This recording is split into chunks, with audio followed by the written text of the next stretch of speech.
नमस्कार दोस्तों, आइए सुनते हैं मुंशी प्रेमचंद की कहानी सुभागी।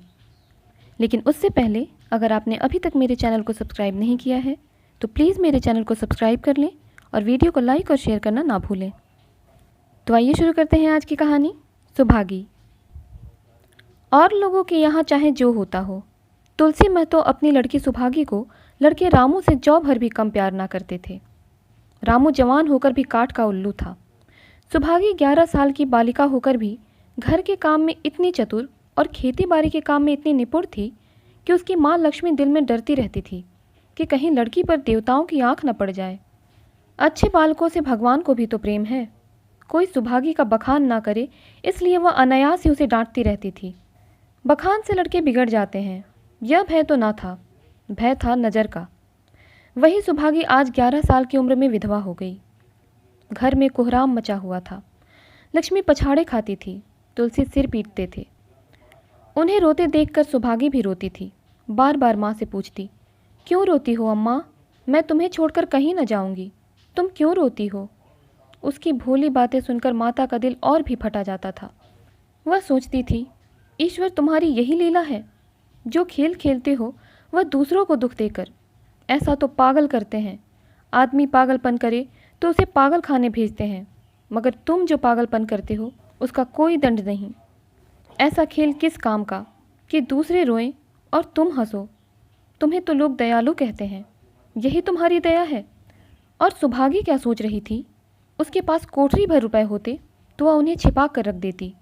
फिर एक दिन चुपके से बाजार चली जाती और अम्मा के लिए अच्छे अच्छे कपड़े लाती। दादा जब बाकी मांगने आते तो चट रुपए निकाल कर दे देती। अम्मा दादा कितने खुश होते। जब सुभागी जवान हुई तो लोग तुलसी महतो पर दबाव डालने लगे कि लड़की का घर कहीं कर दो, जवान लड़की का यूं फिरना ठीक नहीं। जब हमारी बिरादरी में इसकी कोई निंदा नहीं है तो क्यों सोच विचार करते हो? तुलसी ने कहा, भाई मैं तो तैयार हूँ, लेकिन जब सुभागी भी माने, वह किसी तरह राजी नहीं होती। हरिहर ने सुभागी को समझाकर कहा, बेटे हम तेरे ही भले को कहते हैं, माँ बाप अब बूढ़े हुए, उनका क्या भरोसा, तुम इस तरह कब तक बैठी रहोगी? सुभागी ने सिर झुकाकर कहा, चाचा मैं तुम्हारी बात समझ रही हूँ, लेकिन मेरा मन घर करने को नहीं कहता। मुझे आराम की चिंता नहीं है, मैं सब कुछ झेलने को तैयार हूँ, और जो काम तुम कहो वह सिर आँखों के बल करूँगी, मगर घर बसाने को मुझसे ना कहो। जब मेरा चाल कुचाल देखना तो मेरा सिर काट लेना। अगर मैं सच्चे बाप की बेटी होंगी तो बात की भी पक्की होंगी। फिर लज्जा रखने वाले तो भगवान हैं। मेरी क्या हस्ती है कि अभी कुछ कहूँ। उज्जड़ रामू बोला, तुम अगर सोचती हो कि भैया कमावेंगे और मैं बैठी मौज करूँगी तो इस भरोसे ना रहना, यहाँ किसी ने जन्म भर का ठेका नहीं लिया है। रामू की दुल्हन रामू से भी 2 अंगुल ऊंची थी। मटक कर बोली, हमने किसी का कर्ज थोड़े ही खाया है कि जन्म भर बैठे भरा करें। यहाँ तो खाने को भी महीन चाहिए, पहनने को भी महीन चाहिए, यह हमारे बूते की बात नहीं। सुभागी ने गर्व से भरे हुए स्वर में कहा, भाभी मैंने तुम्हारा आसरा कभी नहीं किया और भगवान ने चाहा तो कभी करूँगी भी नहीं। तुम अपनी देखो, मेरी चिंता ना करो। रामू की दुल्हन को जब मालूम हो गया कि सुभागी घर ना करेगी तो और भी उसके सिर हो गई। हमेशा एक न एक खुचड़ लगाए रहती। उसे रुलाने में जैसे उसको मज़ा आता था। वह बेचारी पहर रात से उठकर कूटने पीसने में लग जाती, चौका बर्तन करती, गोबर पाथती, फिर खेत में काम करने चली जाती। दोपहर को आकर जल्दी जल्दी खाना पकाकर सबको खिलाती। रात को कभी माँ के सिर में तेल डालती, कभी उसके देह दबाती। तुलसी चिलम के भक्त थे, उन्हें बार बार चिलम पिलाती। जहाँ तक अपना बस चलता माँ बाप को कोई काम ना करने देती। हाँ, भाई को ना रोकती। सोचती यह तो जवान आदमी है, यह काम ना करेंगे तो गृहस्थी कैसे चलेगी। मगर रामू को यह बुरा लगता। अम्मा और दादा को तिनका तक नहीं उठाने देती और मुझे पीसना चाहती है। यहाँ तक कि एक दिन वह जामे से बाहर हो गया। सुभागी से बोला, अगर उन लोगों का बड़ा मोह है तो क्यों नहीं अलग लेकर रहती हो? तब सेवा करो तो मालूम हो कि सेवा कड़वी लगती है कि मीठी। दूसरों के बल पर वाहवाही लेना आसान है, बहादुर वह है जो अपने बल पर काम करे। सुभागी ने तो कुछ जवाब ना दिया। बात बढ़ जाने का भय था, मगर उसके माँ बाप बैठे सुन रहे थे। महतो से रहा ना गया। बोले, क्या है रामू, उस गरीबिन से क्यों लड़ते हो? रामू पास आकर बोला, तुम क्यों बीच में कूद पड़े? मैं तो उसको कहता था। तुलसी, जब तक मैं जीता हूँ तुम उसे कुछ नहीं कह सकते। मेरे पीछे जो चाहे करना। बेचारी का घर में रहना मुश्किल कर दिया। रामू, आपको बेटी बहुत प्यारी है तो उसे गले में बांध कर रखिए, मुझसे तो नहीं सहा जाता। तुलसी, अच्छी बात है, अगर तुम्हारी यही मर्जी है तो यही होगा। मैं कल गांव के आदमियों को बुलाकर बंटवारा कर दूंगा। तुम चाहे छूट जाओ, सुभागी नहीं छूट सकती। रात को तुलसी लेटे तो वह पुरानी बात याद आई, जब रामू के जन्मोत्सव में उन्होंने रुपए कर्ज लेकर जलसा किया था और सुभागी पैदा हुई तो घर में रुपए रहते हुए भी उन्होंने एक कौड़ी न खर्च की। पुत्र को रत्न समझा था, पुत्री को पूर्व जन्मों के पापों का दंड। वह रत्न कितना कठोर निकला और यह दंड कितना मंगलमय। दूसरे दिन महतो ने गांव के आदमियों को जमा करके कहा, पंचो, अब रामू का और मेरा एक में निबाह नहीं होता। मैं चाहता हूँ कि तुम लोग इंसाफ से जो कुछ मुझे दे दो वह लेकर अलग हो जाऊँ। रात दिन की किचकिच अच्छी नहीं। गांव के मुख्तार बाबू सज्जन सिंह बड़े सज्जन पुरुष थे। उन्होंने रामू को बुलाकर पूछा, क्यों जी, तुम अपने बाप से अलग रहना चाहते हो? तुम्हें शर्म नहीं आती कि औरत के कहने से माँ बाप को अलग किए देते हो? राम राम। रामू ने ढिठाई के साथ कहा, जब एक में गुजर ना हो तो अलग हो जाना ही अच्छा है। सज्जन सिंह, तुमको एक में क्या कष्ट होता है? रामू, एक बात हो तो बताऊं। सज्जन सिंह, कुछ तो बतलाओ। रामू, साहब, एक में मेरा इनके साथ निबाह ना होगा, बस मैं और कुछ नहीं जानता। यह कहता हुआ रामू वहाँ से चलता बना। तुलसी, देख लिया आप लोगों ने इसका मिजाज।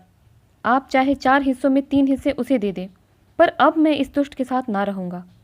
भगवान ने बेटी को दुख दे दिया, नहीं मुझे खेती बाड़ी लेकर क्या करना था? जहाँ रहता वहीं कमाता खाता। भगवान ऐसा बेटा 7वें बैरी को भी ना दे, लड़के से लड़की भली जो कुलवंती होए। सहसा सुभागी आकर बोली, दादा, यह सब बाट बखरा मेरे ही कारण तो हो रहा है, मुझे क्यों नहीं अलग कर देते? मैं मेहनत मजूरी करके अपना पेट पाल लूँगी, अपने से जो कुछ बन पड़ेगा तुम्हारी सेवा करती रहूँगी, पर रहूँगी अलग। यूँ घर का 12 बाट होते मुझसे नहीं देखा जाता। मैं अपने माथे यह कलंक नहीं लेना चाहती। तुलसी ने कहा, बेटी, हम तुझे ना छोड़ेंगे, चाहे संसार छूट जाए। रामू का मैं मुंह नहीं देखना चाहता, उसके साथ रहना तो दूर रहा। रामू की दुल्हन बोली, तुम किसी का मुंह नहीं देखना चाहते तो हम भी तुम्हारी पूजा करने को व्याकुल नहीं हैं। महतो दांत पीसते हुए उठे कि बहू को मारे, मगर लोगों ने पकड़ लिया। बंटवारा होते ही महतो और लक्ष्मी को मानो पेंशन मिल गई। पहले तो दोनों सारे दिन सुभागी के मना करने पर भी कुछ न कुछ करते ही रहते थे, पर अब उन्हें पूरा विश्राम था। पहले दोनों दूध घी को तरसते थे। सुभागी ने कुछ रुपए बचाकर एक भैंस ले ली। बूढ़े आदमियों की जान तो उनका भोजन है, अच्छा भोजन ना मिले तो वे किस आधार पर रहें? चौधरी ने बहुत विरोध किया, कहने लगे, घर का काम यूं ही क्या कम है कि तू यह नया झंझट पाल रही है? सुभागी उन्हें बहलाने के लिए कहती, दादा, दूध के बिना मुझे खाना अच्छा नहीं लगता। लक्ष्मी ने हंसकर कहा, बेटी, तू झूठ कब से बोलने लगी? कभी दूध हाथ से तो छूती नहीं, खाने की कौन कहे? सारा दूध हम लोगों के पेट में ठूस देती है। गांव में जहाँ देखो सबके मुंह से सुभागी की तारीफ। लड़की नहीं देवी है, 2 मर्दों का काम भी करती है, उस पर माँ बाप की सेवा भी किए जाती है। सज्जन सिंह तो कहते यह उस जन्म की देवी है, मगर शायद महतो को यह सुख बहुत दिन तक भोगना ना लिखा था। 7-8 दिन से महतो को जोर का ज्वर चढ़ा हुआ था, देह पर कपड़े का तार भी नहीं रहने देते। लक्ष्मी पास बैठी रो रही थी। सुभागी पानी लिए खड़ी है। अभी एक क्षण पहले महतो ने पानी मांगा था, पर जब तक वह पानी लावे उनका जी डूब गया और हाथ पांव ठंडे हो गए। सुभागी उनकी यह दशा देखते ही रामू के घर गई और बोली, भैया चलो, देखो आज दादा ना जाने कैसे हुए जाते हैं, 7 दिन से ज्वर नहीं उतरा। रामू ने चारपाई पर लेटे लेटे कहा, तो क्या मैं डॉक्टर हकीम हूँ कि देखने चलूँ? जब तक अच्छे थे तब तक तो तुम उनके गले का हार बनी हुई थी, अब जब मरने लगे तो मुझे बुलाने आई हो। उसी वक्त उसकी दुल्हन अंदर से निकल आई और सुभागी से पूछा, दादा को क्या हुआ है दीदी? सुभागी के पहले रामू बोल उठा, हुआ क्या है, अभी कोई मरे थोड़े ही जाते हैं। सुभागी ने फिर उससे कुछ न कहा, सीधे सज्जन सिंह के पास गई। उसके जाने के बाद रामू हंसकर स्त्री से बोला, त्रिया चरित्र इसी को कहते हैं। स्त्री, इसमें त्रिया चरित्र की कौन बात है, चले क्यों नहीं जाते? रामू, मैं नहीं जाने का, जैसे उसे लेकर अलग हुए थे वैसे उसे लेकर रहें, मर भी जाए तो ना जाऊं। स्त्री, मर जाएंगे तो आग देने तो जाओगे, तब कहाँ भागोगे। रामू, कभी नहीं, सब कुछ उनकी प्यारी सुभागी कर लेगी। स्त्री, तुम्हारे रहते वह क्यों करने लगी। रामू, जैसे मेरे रहते उसे लेकर अलग हुए, और कैसे। स्त्री, नहीं जी, यह अच्छी बात नहीं है। चलो देख आवें, कुछ भी हो बाप ही तो हैं, फिर गांव में कौन मुंह दिखाओगे। रामू, चुप रहो, मुझे उपदेश मत दो। उधर बाबू साहब ने ज्यों ही महतो की हालत सुनी, तुरंत सुभागी के साथ भागे चले आए। यहाँ पहुँचे तो महतो की दशा और खराब हो चुकी थी। नाड़ी देखी तो बहुत धीमी थी। समझ गए कि जिंदगी के दिन पूरे हो गए। मौत का आतंक छाया हुआ था। सजल नेत्र होकर बोले, महतो भाई, कैसा जी है। महतो जैसे नींद से जाग कर बोले, बहुत अच्छा है भैया, अब तो चलने की बेला है। सुभागी के पिता अब तुम ही हो, उसे तुम ही को सौंपे जाता हूँ। सज्जन सिंह ने रोते हुए कहा, भैया महतो, घबराओ मत, भगवान ने चाहा तो तुम अच्छे हो जाओगे। सुभागी को तो मैंने हमेशा अपनी बेटी समझा है, और जब तक जीऊँगा ऐसा ही समझता रहूँगा। तुम निश्चिंत रहो, मेरे रहते सुभागी या लक्ष्मी को कोई तिरछी आंख से न देख सकेगा। और कुछ इच्छा हो तो वह भी कह दो। महतो ने विनीत नेत्रों से देखकर कहा, और कुछ नहीं कहूँगा भैया, भगवान तुम्हें सदा सुखी रखे। सज्जन सिंह, रामू को बुलाकर लाता हूँ, उससे जो भूल चूक हो क्षमा कर दो। महतो, नहीं भैया, उस पापी हत्यारे का मुंह मैं नहीं देखना चाहता। इसके बाद गोदान की तैयारी होने लगी। रामू को गांव भर ने समझाया, पर वह अंत्येष्टि करने पर राजी ना हुआ। कहा, जिस पिता ने मरते समय मेरा मुंह देखना स्वीकार ना किया, वह मेरा न पिता है न मैं उसका पुत्र हूँ। लक्ष्मी ने दाह क्रिया की। इन थोड़े से दिनों में सुभागी ने ना जाने कैसे रुपए जमा कर लिए थे कि जब तेरही का सामान आने लगा तो गांव वालों की आंखें खुली रह गई। बर्तन, कपड़े, घी, शक्कर, सभी सामान इफरात से जमा हो गए। रामू देख देख कर जलता था और सुभागी उसे जलाने के लिए सबको यह सामान दिखाती थी। लक्ष्मी ने कहा, बेटे घर देख कर खर्च करो, अब कोई कमाने वाला नहीं बैठा है, आप ही कुआं खोदना और पानी पीना है। सुभागी बोली, बाबूजी का काम तो धूमधाम से ही होगा अम्मा, चाहे घर रहे या जाए। बाबूजी फिर थोड़े ही आवेंगे। मैं भैया को दिखा देना चाहती हूँ कि अबला क्या कर सकती है। वह समझते होंगे कि इन दोनों के किए कुछ न होगा, उनका यह घमंड तोड़ दूंगी। लक्ष्मी चुप हो रही। तेरही के दिन 8 गांव के ब्राह्मणों का भोज हुआ। चारों तरफ वाहवाही मच गई। पिछले पहर का समय था, लोग भोजन करके चले गए थे। लक्ष्मी थक कर सो गई थी।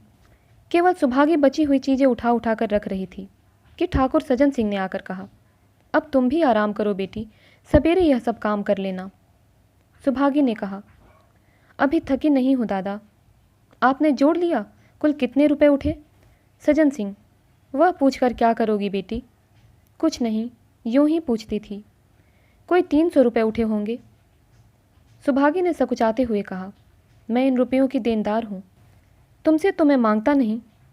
मैं तो मेरे मित्र और भाई थे, उनके साथ कुछ मेरा भी तो धर्म है। आपकी यही दया क्या कम है कि मेरे ऊपर इतना विश्वास किया। मुझे कौन 300 रुपये देता। सज्जन सिंह सोचने लगे, इस अबला की धर्म बुद्धि का कहीं वार पार भी है या नहीं। लक्ष्मी उन स्त्रियों में थी जिनके लिए पति वियोग जीवन स्रोत का बंद हो जाना है। 50 वर्ष के चीर सहवास के बाद अब यह एकांत जीवन उसके लिए पहाड़ हो गया। उसे अब ज्ञात हुआ कि मेरी बुद्धि, मेरा बल, मेरी सुमति मानो सबसे मैं वंचित हो गई।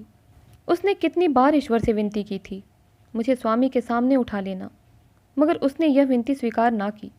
मौत पर अपना काबू नहीं तो क्या जीवन पर भी काबू नहीं है। वह लक्ष्मी जो गांव में अपनी बुद्धि के लिए मशहूर थी, जो दूसरों को सीख दिया करती थी, अब बौरही हो गई है, सीधी सी बात करते नहीं बनती। लक्ष्मी का दाना पानी उसी दिन से छूट गया। सुभागी के आग्रह पर चौके में जाती, मगर कौर कंठ के नीचे न उतरता। 50 वर्ष हुए, एक दिन भी ऐसा ना हुआ कि पति के बिना खाए खुद खाया हो। अब उस नियम को कैसे तोड़े। आखिर उसे खांसी आने लगी। दुर्बलता ने जल्द ही खाट पर डाल दिया। सुभागी अब क्या करे। ठाकुर साहब के रुपए चुकाने के लिए दिलो जान से काम करने की ज़रूरत थी। यहाँ माँ बीमार पड़ गई। अगर बाहर जाए तो माँ अकेली रहती है, उनके पास बैठे तो बाहर का काम कौन करे। माँ की दशा देखकर सुभागी समझ गई कि इनका परवाना भी आ पहुंचा। महतो को भी तो यही ज्वर था। गांव में और किसे फुर्सत थी कि दौड़ धूप करता। सज्जन सिंह दोनों वक्त आते, लक्ष्मी को देखते, दवा पिलाते, सुभागी को समझाते और चले जाते, मगर लक्ष्मी की दशा बिगड़ती जाती थी। यहाँ तक कि 15वें दिन वह भी संसार से सिधार गई। अंतिम समय रामू आया और उसके पैर छूना चाहता था, पर लक्ष्मी ने उसे ऐसी झिड़की दी कि वह उसके समीप न जा सका।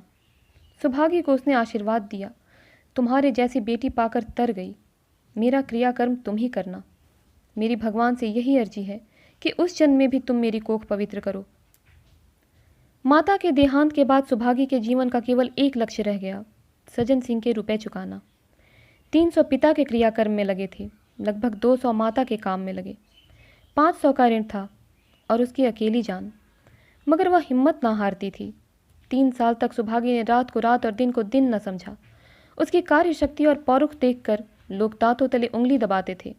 दिन भर खेती बाड़ी का काम करने के बाद वह रात को 4-4 पसेरी आटा पीस डालती। 30वें दिन 15 लेकर वह सज्जन सिंह के पास पहुंच जाती।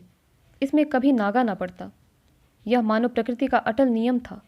अब चारों ओर से उसकी सगाई के पैगाम आने लगे। सभी उसके लिए मुंह फैलाए हुए थे। जिसके घर सुभागी जाएगी उसके भाग्य फिर जाएंगे। सुभागी यही जवाब देती, अभी वह दिन नहीं आया। जिस दिन सुभागी ने आखिरी किस्त चुकाई उस दिन उसकी खुशी का ठिकाना न था।